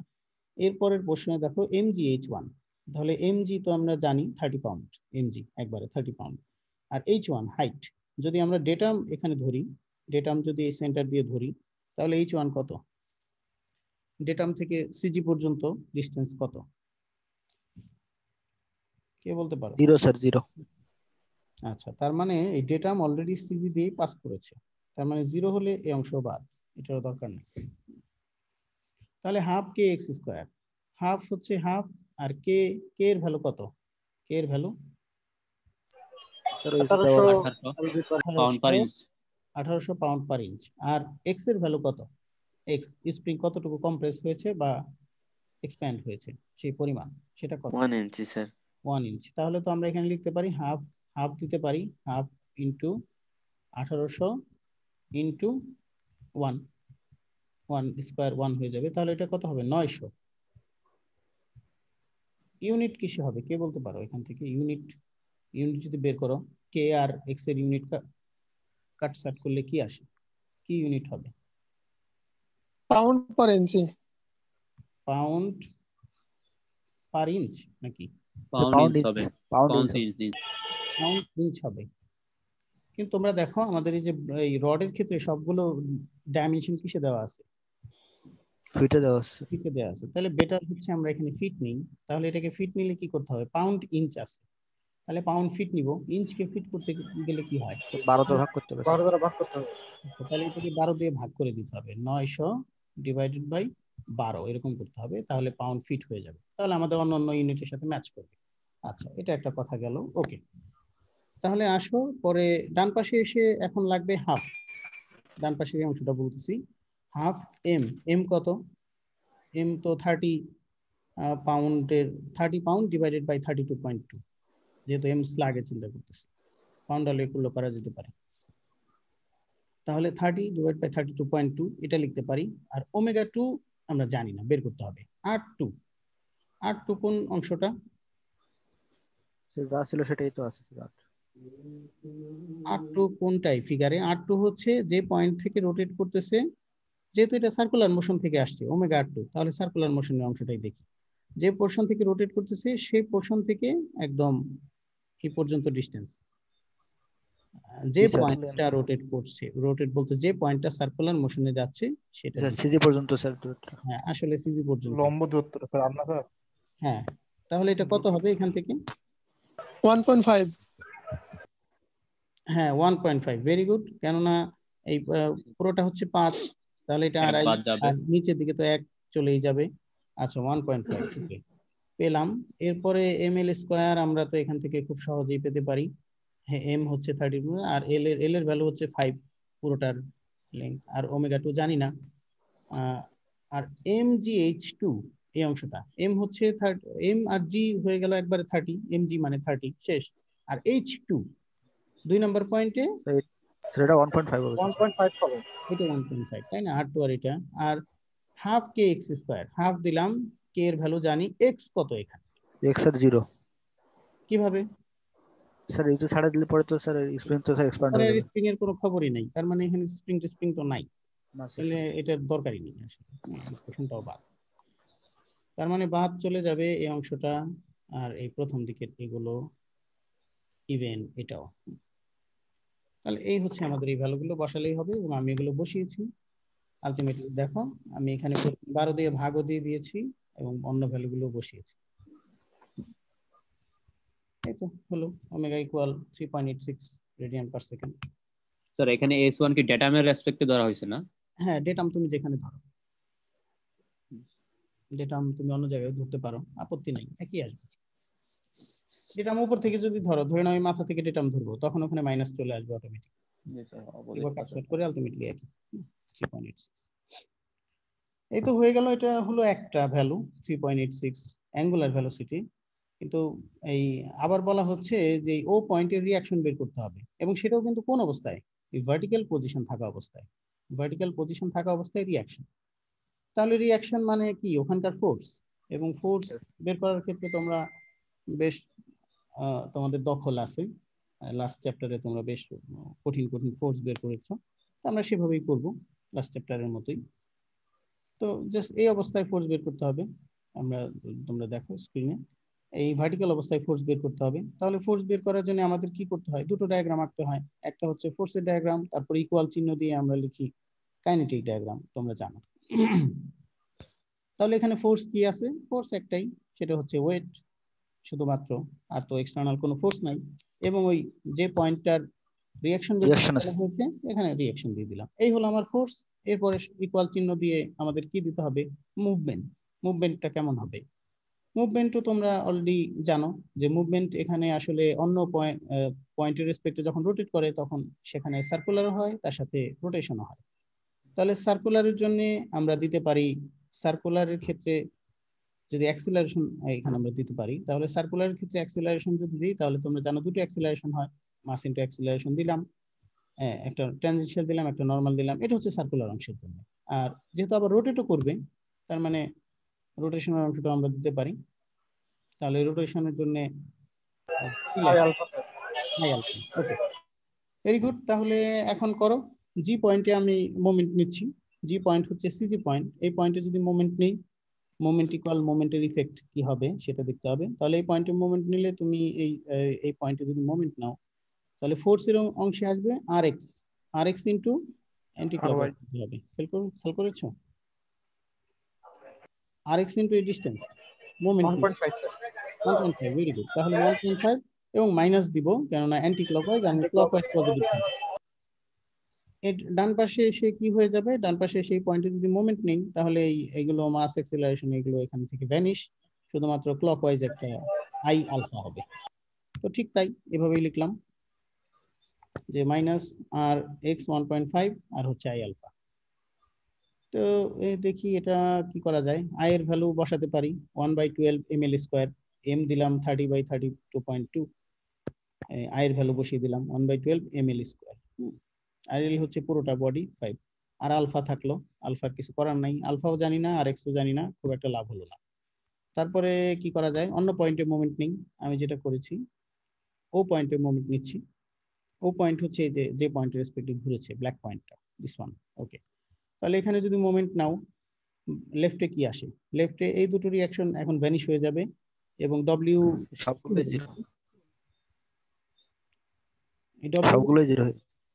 জিরো, কারণ লেফটে কিছু নাই, আসলে পারপেন্ডিকুলার কোনো ডিসটেন্সই নাই। লেফটে জিরো, রাইটে কি লিখবো, রাইটে এম এ এন, এই অংশটা হবে না, এই অংশটার কোনো পারপেন্ডিকুলার ডিসটেন্স নাই। আর এটা হবে এম এ টি ইনটু কত, এখানে 1.5, রাইট? আর একটা আছে আই আলফা, হ্যাঁ আই আলফা আছে, তো দাও এই আই আলফা। তো তাই লিখলাম I alpha plus M A টি 1.5। এখন এই এটি কে ভাঙা যায়, তোমরা জানো সার্কুলার মোশন হিসেবে থাকলে এটিকে লিখতে পারো আলফা ইন্টু আর। তাহলে এটির পরিবর্তে আলফা লিখলাম, আর আর হচ্ছে 1.5, তাহলে আলফা ইন্টু 1.5 মানেই হচ্ছে এটি, লেখা যায়। ওকে, আর আগে থেকে 1.5 এ তো আছেই, তাকেও লিখে দিলাম। তো এই তো আই আলফা হয়ে গেল। এখন এখান থেকে আর কি করব, এখান থেকে আলফা যদি কমন নিয়ে নেই, এই আই এর ভ্যালুও বের করা যাবে, তারপরে এম এর ভ্যালুও জানা আছে, সবগুলোই আসলে কনস্ট্যান্ট ভ্যালু। আলফা যদি কমন নিয়ে নেই, তাহলে আমাদেরকে আলফা ইকুয়াল 0 লিখতে হবে, অন্য কোনো। তার মানে আলফা, এখান থেকে আলফা ইকুয়াল 0 আসবে। আর আলফা ইকুয়াল 0 যেহেতু আসলো, তার মানে তুমি বুঝতে পারতেছো একদম শিওর যে এখানে কোনো অ্যাক্সেলারেশন নাই, হয় কনস্ট্যান্ট ভ্যালোসিটিতে মুভ করতেছে, অ্যাক্সেলারেশন নাই। আচ্ছা, তাতে কিছু আসে যায় না, অ্যাক্সেলারেশন থাকলে কি আর না থাকলে। তো এখানে এই এই এই বাম পাশে আলফার ভ্যালু বসিয়ে দিলে আমরা এখান থেকে আর এক্স পেতে পারি। আর এক্স এর ভ্যালু কত, 0। এখন আরেকটা আর ওয়াই দরকার, যেহেতু পিভট পয়েন্টের কি এই ফোর্স দুটো বের করতে হবে। আর ওয়াই করলে কি করব, সামেশন। কোশ্চেন ছিল স্যার এখানে, ওয়েটটা স্যার হচ্ছে আর ওয়েট। সেটাও বলা মুশকিল, কেননা সামেশন এফ ওয়াই করতে হবে। সামেশন এফ ওয়াই করো, summation F Y equal summation F Y effect. বাম পাশ ডান পাশ দিতে হবে না, স্ট্যাটিক্স না তো, ডান পাশে 0 লিখতে পারবো না। আচ্ছা, তাহলে আসো এখানে দুটো আমি নিচের দিকে পজিটিভ ধরেছি, তাহলে আর R plus R Y plus W, এই আর ওয়াই প্লাস ডব্লিউ, আর এখানে শুধুমাত্র নিচের ডিরেকশনে একটাই আছে, M A N, mass into acceleration, M A N, এই লিখলাম। এখন এই এম এ এন কে, এই নরমাল অ্যাক্সিলারেশনের ফর্মুলা কিন্তু ওমেগা স্কয়ার আর, এটা বোধহয় তোমাদের জানা আছে। তাহলে এখানে ওমেগা স্কয়ার লিখলাম, ওমেগা 2 লিখতে হবে, কারণ ভার্টিক্যাল পজিশনে ওমেগা হচ্ছে ওমেগা 2। তাহলে ওমেগা স্কয়ার, ইন্টারনাল নিচের ডিরেকশনে দিয়েছেন স্যার, তো আর Y plus W equal to M A N দিয়েছেন, তো তিনটা তো নিচের ডিরেকশনে আছে না স্যার? হ্যাঁ, তুমি তো এই বাম পাশে এই অংশটা, এটা লিখবা ফোর্সের অংশ, আর ডান পাশের অংশ লিখবা এই জাস্ট ডান পাশের অংশটা। প্রত্যেকের জন্য তো আলাদা, নিচে গেলে পজিটিভ। আমি সব যদি একসাথে লিখলাম তাহলে এইভাবে লিখতে হতো। আসলে তুমি এই প্রশ্ন করলে তো খুব খারাপ লাগে এই মুহূর্তে। তুমি এটা বুঝতেই পারছো, খুব সিম্পল না, আমরা এত চ্যাপ্টার করে আসলাম যে বাম পাশের অংশ বাম পাশের হিসেবে, যে সে নিচের দিকে পজিটিভ, ডান পাশের অংশ যখন আসবে তখন ডান পাশের হিসেব নিচের দিকে পজিটিভ, তখন নিচের দিকে কে কে আছে তাকে বসিয়ে দিব, শেষ। এটাই তো সিম্পল কনসেপ্ট। স্ট্যাটিক্স এর ক্ষেত্রে যে কাজটা হয়, এখানে আমরা 0 লিখি, তখন তুমি কোনো কোনো ফোর্সকে ডান পাশে লেখো, কিন্তু কোনো কোনো ফোর্সকে ডান পাশে লিখলে তখন সাইন চেঞ্জ করে লিখতে হয়। যাই হোক আমরা এইভাবে লিখলাম, এখানে M N M omega square R omega 2 square R. তো যাই হোক এখন বসাতে পারি, এটাকে 30 বসালাম ডাইরেক্ট, আর এখানে যেহেতু মাসের জায়গায় বসালাম 30/32.2 স্লাগে হলো ইউনিটটা, আর ওমেগা 2 হচ্ছে 3.86 স্কয়ার, যেটা আমরা একটু আগে বের করেছি। তো এখান থেকে আমরা আর ওয়াই পেতে পারি 9.18, এবং তোমরা জানো এটা পাউন্ডে আসবে 9.18। তার মানে আমি আর ওয়াই এর যে ডিরেকশনটা ধরেছিলাম সেটা ঠিক ছিল না, আমার ধরা ডিরেকশনটা ভুল হয়েছে, তাহলে আমাকে কারেক্ট করতে হবে। তাহলে আমি লিখলাম আর ওয়াই ইকুয়াল 9.18, বাট ডিরেকশন হচ্ছে উপরের দিকে, তাহলে এটা নিচের দিকে থাকবে না, এটা হয়ে যাবে উপরের দিকে। তাহলে এখন রেজাল্টেন্ট কত হবে, আর এক্স ইকুয়াল 0 আর আর ওয়াই ইকুয়াল 9.8, তার মানে আর এক্স তো নাই, তো আলটিমেটলি আমি এভাবে লিখতে পারি আর ইকুয়াল 9.18 উপরের দিকে। হলো? জি স্যার, রেজাল্টেন্ট করলে তো স্যার এই যে 1.5 এটা স্যার বুঝতে পারছি না স্যার। আচ্ছা, এই 1.5টা আমরা কোথায় পেলাম, সেটা হচ্ছে যে এন, এই নরমাল অ্যাক্সিলারেশনের ফর্মুলা হচ্ছে ওমেগা স্কয়ার আর। স্যার ওইটা বুঝতে পারছি, মানে 1.5 ওই মাপটা স্যার ওই জায়গায় বুঝতে পারছি না আর কি। মাপটা এটা তো সিম্পল, আমরা দেখি এখানে দেখানো যেতে পারে, এই ফিগারেই দেখো, এই যে আমাদের প্রবলেমে এই পুরোটা হচ্ছে 5 ফিট পুরোটা, তাহলে সিজি কোন জায়গায় আছে, মাঝখানে। মাঝখানে সিজি থাকলে সিজি এই প্রান্ত থেকে 2.5 ফিট, ডান প্রান্ত থেকে 2.5 ফিট, আর ও পয়েন্ট থেকে সিজি কতটুকু আছে, পুরোটা যদি, বুঝতেই পারতেছো, পুরোটা যদি 2.5 হয় আর এখান থেকে 1 তো নাই, এই পয়েন্ট থেকে 1.5 ফিট, সেও পয়েন্টই তো এখানে আছে, সেও পয়েন্টই এখানে আছে, আর সিজি জাস্ট উপরে চলে আসছে, তাহলে সিজি যদি উপরে চলে আসে কি কথা, ওই ডিসটেন্স তো সেমই।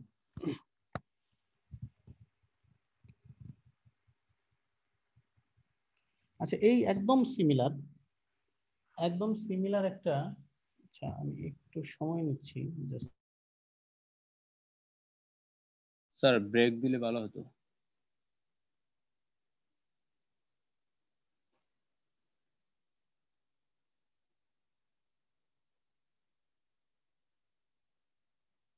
আচ্ছা, ব্রেকের কথা বলতেছো, ব্রেক দেয়া যেতে পারে, কিন্তু আমি 10 মিনিট পরে ব্রেক দিতে যাচ্ছি, 10 মিনিট পরে। এটার রিজন হচ্ছে কেননা এই এনার্জি মেথডের আরেকটা প্রবলেম আছে, এখন ব্রেকের পরে আমরা অন্য একটা মেথড দেখাবো, তখন এটা গুবলেট পাকানোর সম্ভাবনা বেশি, যেই মেথড একরকম ওই মেথড একরকম। তো এনার্জির মেথডটার পরে আমরা ব্রেক দিলে আলটিমেটলি পরের মেথডটাতে আমাদের বুঝতে সুবিধা। এটা জাস্ট 5-7 মিনিটের মধ্যে হয়ে যাবে, যদি তোমরা আমাকে মানে বুঝতে পারো এই সেম প্রবলেম। হ্যাঁ, এরকম একটা সেম প্রবলেম আমরা এখানে করব। দেখো আমি জাস্ট দেখাই, এখানে ওই স্প্রিং এর একটা সেম প্রবলেম আছে আমাদের চোখের সামনে। এই প্রবলেমটা জাস্ট আমি তাহলে নিজে থেকেই বলি। হ্যাঁ, এই প্রবলেমটাতে বলা হচ্ছে, ফিগারটাতেই দেখো যে ডিস্টেন্সগুলো দেয়া আছে, বলা হচ্ছে স্প্রিং দিয়ে এটা এইরকম একটা কন্ডিশনে আছে, এরকম একটা কন্ডিশনে এভাবেই আছে, রেস্টে আছে, এবং স্প্রিং কনস্ট্যান্টের ভ্যালু দেয়া আছে 30 পাউন্ড পার ফিট, প্রতি ফিটের জন্য 30 পাউন্ড করে লাগে ফোর্স। আচ্ছা, তো এখন স্প্রিং, আবার এই স্প্রিংটা নর্মাল স্প্রিং, যদি স্প্রিংয়ে তুমি কোনো ফোর্স না দাও, এমনি ফেলে রাখো, তাহলে সেটার আনস্ট্রেচ লেংথ হচ্ছে 6 ইঞ্চ, আনস্ট্রেচ লেংথ হচ্ছে 6 ইঞ্চ নর্মাল অবস্থায়। এখন এই অবস্থায় স্প্রিং এর ডিসটেন্সটা কত, এইখান থেকে সিডি তোমরা বলতে পারবে স্প্রিং কত, এখানে কতটুকু?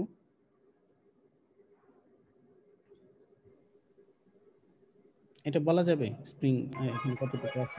যাবে জি স্যার, বলা যাবে স্যার। এটা করছে তো উল্লেখ করছে এটা 5 আর এটা হচ্ছে √5 স্কয়ার প্লাস 14 স্কয়ার। হ্যাঁ, তার মানে এটার ভ্যালু হয় 14.86 এর মতো। হ্যাঁ, তাহলে ওই স্প্রিং হবে 14.86। তাহলে 14.86 যদি স্প্রিং হয়, তাহলে স্প্রিংটা কি এক্সপ্যান্ড অবস্থায় আছে না অলরেডি? জি স্যার, এক্সপ্যান্ড অবস্থায় আছে, তাহলে কতটুকু এক্সপ্যান্ড অবস্থায় আছে, কতটুকু? 0.86 স্যার। 8.86 পরিমাণ আছে, তাই না? 6 নরমাল থাকে আর বেশি বেড়েছে কতটুকু? 8.86। এই প্রবলেমে এই হচ্ছে বোঝার, আর কোনো কিছু বোঝার নাই, বাদ বাকি আগের মতোই। এখন বলা হচ্ছে এই অবস্থায় স্প্রিংটা আছে, যেহেতু স্প্রিংটা এরকম একদম টেনে রাখা হয়েছে, এই অবস্থা থেকে যদি আমি রডটাকে ছেড়ে দিই তাহলে কি হবে? রডটা কোন দিকে যাবে? এই ডান দিকে যাবে, ক্লকওয়াইজ যাবে? স্প্রিং এর দিকে স্প্রিং অলরেডি টেনে রাখা হয়েছে, তাহলে স্প্রিং তাকে কি চাইবে? স্প্রিং এই এন্ডটাকে সেটা কোশ্চেন ছিল এখানে স্যার। বাম দিকে হেলে যাবে স্যার। স্যার স্যার বাম দিকে যাচ্ছে। বলো কার কোশ্চেন ছিল, বলো। জি স্যার। স্যার যখন স্যার স্প্রিংটা মানে কি স্যার অবস্থা ছিল, তখন তো স্যার হচ্ছে এই এ বি সি রডটা তো স্যার হচ্ছে মানে হরাইজন্টাল ছিল না স্যার? স্প্রিং কখন ছিল, কোন অবস্থায়, সাম্য অবস্থায় ছিল, এরকম কিছু বলা নাই। বলা আছে এই অবস্থায় প্রথম শুরু, এই অবস্থায় ফার্স্ট, এইভাবেই আছে স্প্রিং। এই এতটুকু বলা আছে যে স্প্রিং যদি নরমালি ফেলে রাখা হইতো তখন তার লেন্স থাকে 6 ইঞ্চি। এই মানে এখান থেকে ব্লক খুলে যদি স্প্রিং অন্য কোথাও তোমার হাতে দিয়ে দেওয়া হয় তখন স্প্রিং এর লেন্থ হবে 6 ইঞ্চি। এই কথা বলা। জি স্যার, বুঝতে পারছি। আনস্ট্রেসড মানে হচ্ছে এর উপরে কোনো ফোর্স দিবা না, কিছু দিবা না, কোথায় আছে তার কোনো লোকেশনও নাই, যে কোনো একটা জায়গায় থাকো। আচ্ছা, এনিওয়ে, তাহলে এটা হচ্ছে আমাদের প্রথম অবস্থা। প্রথম অবস্থায় স্প্রিং এভাবে আছে। স্প্রিং যেহেতু টেনে রাখা হয়েছে, তাহলে স্প্রিং খুব স্বাভাবিক এই ব্লকটা এখন আমি হাত থেকে, এই রডটাকে আমি হাত থেকে ছেড়ে দিলেই কি হবে? স্প্রিং তাকে টান দিবে, স্প্রিং তার দিকে টেনে নিতে চাইবে, ব্লকটা এদিকে ঘুরে যাবে। ঠিক তো? কোন পয়েন্টের রেসপেক্টে ঘুরবে? পিভট পয়েন্ট বি এর রেসপেক্টে ঘুরবে। এবং ওরা আমাদের কাছে যেটা জানতে চাচ্ছে যে এই অবস্থায় যদি 90 ডিগ্রি ঘুরে যায়, 90 ডিগ্রি ঘুরে গেলে তখন অ্যাঙ্গুলার ভেলোসিটি কত? এই অবস্থায় প্রথমে আসে, যদি 90 ডিগ্রি ঘুরে যায় তখন অ্যাঙ্গুলার ভেলোসিটি কত? এই হচ্ছে তাদের চাওয়া। তা আমরা প্রথম অবস্থা হচ্ছে এটা, এই অবস্থায় সে রেস্ট অবস্থায় আছে। রেস্ট অবস্থায় আছে কিভাবে আছে? কেউ একজন হাত দিয়ে ধরে রেখেছে, আদারওয়াইজ তো এটা রেস্ট অবস্থায় থাকার কোনো সুযোগ নেই, কারণ স্প্রিংকে অলরেডি টেনে রেখেছে। তো ধরে নাও হাতটা দিয়ে ধরে রেখেছে, এটা রেস্ট অবস্থায় আছে। এটাই তারা বলতেছে যে রেস্ট অবস্থায় আছে, এখান থেকে আমরা এখন রিলিজ করব, ছেড়ে দিব। তো এই অবস্থায় আছে, এই অবস্থায় আমরা দেখি কি আছে এর মধ্যে। ওয়েট আছে একটা ডব্লিউ, যেটা হচ্ছে 9 পাউন্ড। ওকে, আর মুভমেন্টের ক্ষেত্রে আগের মতোই একই কথা, পুরনো কথা, যে যেহেতু সিজির রেসপেক্টে মুভমেন্ট না, রোটেশন না, তাহলে অন্য পয়েন্টের রেসপেক্টে যেহেতু রোটেশন, তার মানে কি হবে? এখানে দুটো মোশন হবে, সার্কুলার হবে এবং এর সাথে সিজির রেসপেক্টে রোটেশন হবে। তাহলে আমরা ঠিক সার্কুলারের জন্য V1 লিখলাম, যেহেতু এই রডটা এই দিকে যাবে, ঘুরবে। সার্কুলারের জন্য V1 লিখলাম এই পয়েন্টে, এবং সাথে সাথে ω1 লিখলাম রোটেশনের জন্য। এরপর স্প্রিংটা যখন একে টেনে নিবে, 90 ডিগ্রি ঘোরা মানে হচ্ছে সেই ভার্টিক্যাল পজিশন থেকে হরাইজন্টাল পজিশন হয়ে যাবে, এরকম হয়ে যাবে। ভার্টিক্যাল পজিশন থেকে হরাইজন্টাল পজিশন হয়ে যাবে। তাহলে হরাইজন্টাল পজিশন হয়ে গেলে এই অবস্থায় আমাদের জানতে বলা হচ্ছে যে ওমেগা কত, এই ওমেগাটা আমাদের জানতে বলা হচ্ছে। তাহলে হরাইজন্টাল পজিশনের ক্ষেত্রেও আমরা কিছু জিনিস লিখি, ওয়েট লিখতে পারি, এবং তার সাথে হরাইজন্টাল পজিশনে এসেও তার তো যেহেতু মোশন আসলে এখানে প্লেন মোশন, সার্কুলার এবং কি বলে এটাকে, রোটেশন, দুইটা মোশনই আছে। তাহলে আমরা এখানে লিখতে পারি যে সার্কুলার মোশনের জন্য এই জায়গার ভেলোসিটি V2, কেননা সার্কুলার মোশনের ক্ষেত্রে তো যে কোনো পয়েন্টের ভেলোসিটি বের করা মানেই হচ্ছে ট্যানজেনশিয়াল ভেলোসিটি অ্যাকচুয়ালি। তাহলে এটা V2 এবং এর সাথে রোটেশন। এই তো আগের প্রবলেমের মতোই। এইটুকু কি বুঝতে পারলে? এই জাস্ট এই কথাটা, যে প্রথমে ভার্টিক্যাল অবস্থায় থাকবে, এই অবস্থায় ধরে রাখা হয়েছে, একদম রিলিজড, মানে কি বলে, রেস্ট অবস্থায় আছে। এরপরে ছেড়ে দেওয়া হলো, ছেড়ে দেওয়ার কারণে সে খুব স্বাভাবিক স্প্রিং টান দিবে, এই পয়েন্টটা রোটেট করা শুরু করবে, মানে পুরো ব্লকটাই, পুরো এই রডটাই বামে সরে যাবে। বামে সরে গিয়ে 90 ডিগ্রি রোটেট করার পরে এরকম একটা পজিশনে আসবে। 90 ডিগ্রি রোটেশন করলে হরাইজন্টাল পজিশন চলে আসবে। তো আমরা দুটো পজিশনের ক্ষেত্রেই তাদের ভেলোসিটি, অ্যাঙ্গুলার এবং এই লিনিয়ার সার্কুলারের জন্য তার সাথে ওয়েটটা দেখিয়েছি। এই হচ্ছে জাস্ট কাজ। এতটুকু বুঝতে পেরেছো? আগের প্রবলেমের মতোই। জি স্যার। আচ্ছা, এখন যদি বুঝে থাকো তাহলে আমাকে বলো এই অবস্থায় স্প্রিং এর লেংথ কতটুকু হবে? স্প্রিং এর লেংথ কতটুকু হবে? 6 ইঞ্চি স্যার। 6 ইঞ্চি এই অবস্থায়? না স্যার, 14 থেকে 5 দিতে হবে। পুরোটা এই D থেকে D 14 থেকে পর্যন্ত স্যার হচ্ছে, 5 দিয়ে যাবে স্যার। হ্যাঁ 9.87 তার মানে এই জায়গা থেকে কি জায়গা পর্যন্ত হচ্ছে 14 আর এইটুকু হচ্ছে 5 5 ইঞ্চি তার মানে এই অংশটা হবে 9 এর মতো, তাই না? 9 ইঞ্চি এটা হবে 9। 9 মানে কি স্প্রিং কি কম্প্রেস হয়েছে নাকি স্প্রিং এখনো টানা অবস্থায় আছে?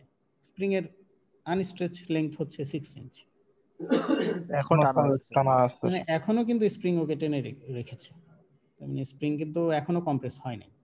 স্প্রিং কম্প্রেস হলেও আমাদের কিছু আসে যায় না, কারণ কম্প্রেস হলে তুমি বলবা কত এক্স এর ভ্যালু মাইনাস হবে -3 বা -2, নো প্রবলেম, হাফ কে এক্স স্কোয়ার, ও স্কোয়ার করলে ও অটোমেটিক পজিটিভ হয়ে যাবে। এনার্জি আসলে এই স্কেলার, মানে এখানে আমাদের সেন্সে আর কি, ঠিক আছে? যাই হোক, তাহলে এই হয়ে গেল, বসিয়ে দাও সবগুলো আগের মতোই। টোটাল এনার্জি 1 নম্বর পয়েন্টে সমান টোটাল এনার্জি 2 নম্বর পয়েন্টে। ফর্মুলা আগের মতোই বসালাম, সবগুলো formula, half mv 1 square I omega square, সবগুলো আগের মতো লিখলাম। সবগুলো তোমাদের যেখানে মনে হয় যে যে সমস্ত জায়গায় রেস্ট অবস্থায় আছে সেগুলোর ফর্মুলা না লিখলেও চলবে, জিরো আগে থেকে জিরো করে দিতে পারো। তো এখানে ওই ভি এর জায়গাতে আগে ওমেগা আর লিখলাম আগের মতোই, সবগুলো ঠিক আগের মতোই এখানে বসিয়েছি। বসানোর পরে এই আই এর ভ্যালুটা একটু আগেই বের করে নিই, হ্যাঁ, কেননা এখানে আসলে সবগুলো বসালে আমার এই ডিসপ্লেতে জায়গাও হয় না পুরো ইকুয়েশন লিখতে গেলে। তো আমি আই এর ভ্যালুটা আগে বের করেছি। দেখো, বেটার হচ্ছে এগুলো আগে আগে বের করা, যে কাইনেটিক এনার্জি কত, কাইনেটিক এনার্জি ইকুয়াল এত প্লাস এত, দুটো যোগ করে বের করা। বইয়ে এভাবেই প্রবলেমগুলো করা আছে, সেটাই ভালো, তাতে ভুল হওয়ার সম্ভাবনা।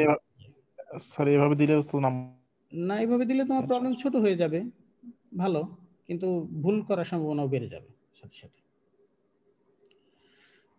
যাই হোক, আমরা এখানে আই এর ভ্যালুটা একটু আগে বের করেছি, যে আই এর হাফ ml স্কয়ার যে লিখলাম এটাকে জাস্ট আগে বের করে ফেলেছি, স্পেস পাওয়া যাচ্ছে না এই কারণে। তো এম এর জায়গাতে এম এর ভ্যালু হবে 9 পাউন্ড কে ওয়েট হিসেবে কনসিডার করতেছি, তাহলে 9 ডিভাইড বাই 32.2 স্লাগে হবে।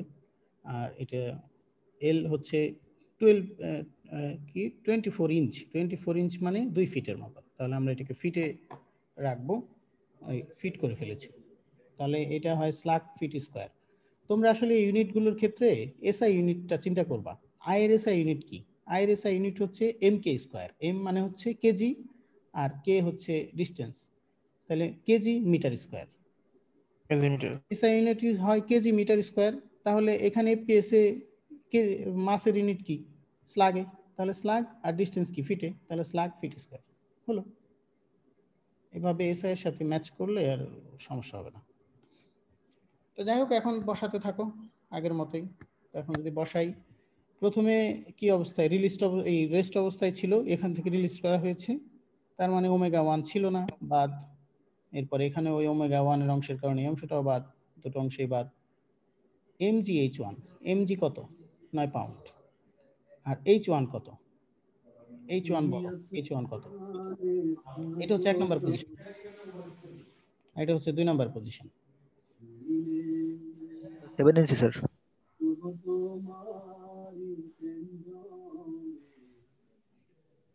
আচ্ছা, H1 হচ্ছে কত বললা এখানে?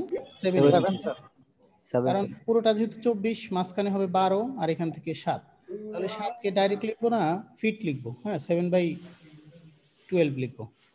আর হাফ কে এক্স স্কোয়ার, হাফ তো হাফ, কে কত? কে হচ্ছে 30 ফিট, 30 পাউন্ড পার ফিট, তাহলে 30। আর এক্স এর ভ্যালু কত এই অবস্থায়? এক্স এর ভ্যালু 3 স্যার। 14, 8.86 3 স্যার, 3 হবে স্যার, 3 ইঞ্চি স্যার। 3 ইঞ্চ কিভাবে তুমি 3 ইঞ্চটা পেলা? এক্স তো আসলে স্প্রিং এর কতটুকু এক্সটেনশন হলো বা কম্প্রেশন? স্যার 8.86। হ্যাঁ, স্প্রিং এখানে আছে 14.87, স্প্রিং নরমাল অবস্থায় কত থাকে? 6 থাকে, 6 থাকে, তাহলে 6 থেকে বাদ দিলেই যেটা হবে সেটাই হচ্ছে এখানে এক্স। এক্স মানে হচ্ছে স্প্রিং এর কতটুকু এক্সপ্যানশন বা কতটুকু কম্প্রেশন, সেই পরিমাণ। এরপরে ঠিক জানে হাফ এম বি স্কোয়ারের জায়গায় হাফ এম, ওমেগা 2 আমরা জানি না, আর R2 ঠিক আগের মতোই 7 ইঞ্চ যেটা বলতেছিলে, আর একটা ml square omega 2 square, mgh2, mg হচ্ছে 9, আর h2 কত এই 2 নম্বর পজিশনে এসে? h2 0 হয়ে যাচ্ছে এবার। h2 0 হয়ে যাবে, কারণ ডেটা আমরা পাস করিয়েছি এই লাইন বরাবর, তাহলে এটা 0 হয়ে যাবে। আর হাফ কে x2 স্কয়ার, কে তো 30 পাউন্ড পার ফিট, x2 স্যার এইখানে স্যার 6 হবে স্যার, এটা ভুল করে বলে ফেলেছেন আগে স্যার। এখানে 6 না তো, এখানে 9 3 হবে স্যার। 3 হবে। হ্যাঁ, তার মানে হচ্ছে এটা হবে 3। That's good. তার মানে আনস্ট্রেচড অবস্থায় থাকে এই কি বলে এই 6, আর এখানে হচ্ছে 9, তার মানে এখানে হবে 3। Very good. তুমি এটা বলেছিলে। আচ্ছা আচ্ছা, তাহলে তো ওকে। তো এই ভ্যালু বসিয়ে দিলাম আগের মতোই 7/12, আর যেগুলোর ক্ষেত্রে ইঞ্চতে আছে সবগুলোর নিচে 12 12 দিয়ে এগুলাকে ফিট করেছি। হ্যাঁ, তো এগুলো ফিট করে 9 - 6 / 12 এগুলো করে আলটিমেটলি ওমেগা 2 বের হয়ে গেল 11.53 অ্যান্টি ক্লকওয়াইজ। হ্যাঁ, ঠিক আছে, এই হচ্ছে এটা প্রবলেম শেষ। এটা বুঝতে পেরেছো? তাহলে এখন ব্রেক দিব। জি স্যার। আচ্ছা, তাহলে এখন বাজে 11টা 26। আমরা আমাদের নেক্সট সেশন সেই অংশটা শুরু করব।